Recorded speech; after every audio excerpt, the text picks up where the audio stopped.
Hi everybody, welcome to today's story. Now today's story is written by an author that we all know and love, and that author is Julia Donaldson. And the story is called The Rhyming Rabbit, and all the pictures are done by a lady called Lydia Monks. So it's illustrated by Lydia Monks, and the author is Julia Donaldson. Okay, I hope you're sitting comfortably. Let's begin. The Rhyming Rabbit was sitting with his family in a grassy field. All the other rabbits were eating the grass, but the Rhyming Rabbit was making up a poem about it. Grass is growing all around. It makes a lovely swishing sound. It looks so green, it smells so sweet, and best of all, it's good to eat.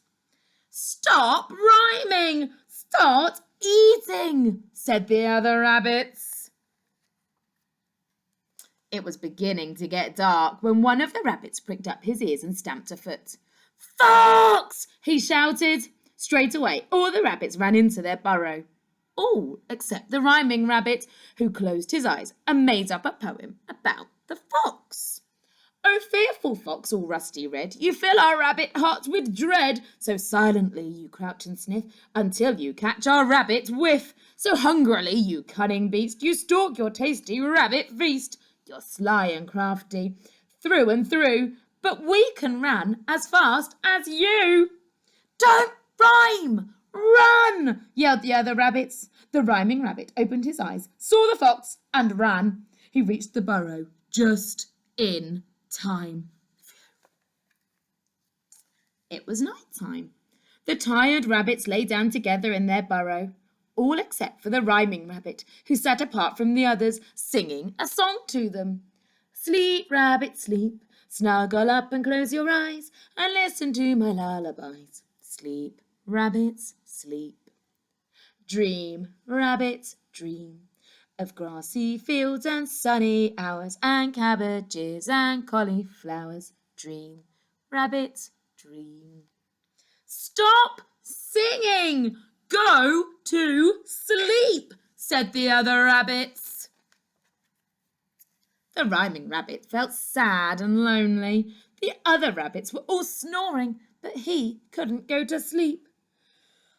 The others do nothing but moan. I'm going to go off on my own, he said to himself, and he started to dig. He dug a long tunnel, and to keep himself going, he made up a short digging poem.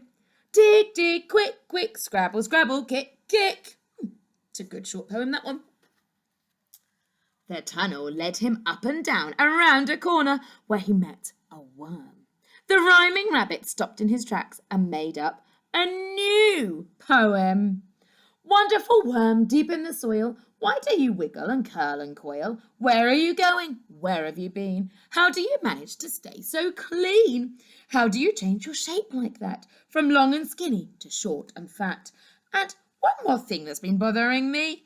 How can you bear to eat earth for tea? It's a good question. But the worm said nothing. He said he had no ears, so he couldn't hear the poem. Oh, that's a shame. Round the next corner, the Rhyming Rabbit met a mole. The mole's eyes were very small, but he did have ears. Maybe he would enjoy a spot of poetry. The Rhyming Rabbit stood on its hind legs and began to recite. Marvellous mole, as black as coal, with shoveling toes and pointed nose. You snuffle around beneath the ground. You're practically blind, but never mind. At least you can hear, so lend an ear and hear when I say, moles rule, okay? Be quiet, said the mole. I'm looking for worms. Uh-oh. The Rhyming Rabbit felt very lonely, but he carried on digging. He dug and he dug till he met a centipede. Straight away, he thought up his best poem yet. Oh, centipede with 100 legs, supposing you laid 100 eggs, and supposing the baby centipedes had 100 legs like their mum and dad, how many legs would that be? And supposing the baby centipede grew, and they each laid 100 eggs like you, and all of their little sisters and brothers had just the same numbers of legs as the others, how many legs would that be? Shh, said the centipede. I hate sums. Ooh, I don't think the centipede likes numbers. The Rhyming Rabbit felt sadder and lonelier than ever. And he felt hungry too. He dug his way out of the earth and into the open air and found himself on a hill. The grass was covered in dew. It tasted delicious. The rhyming rabbit ate and ate till he felt much better. Then he gazed up at the night sky and made up a new poem. Oh, midnight blue and velvet sky, oh, silver stars so bright and high, oh, yellow moon so clear and full, that shines on grass and trees and the rhyming rabbit couldn't think of a word to rhyme with full. He stopped and scratched his head. Uh-oh, problem.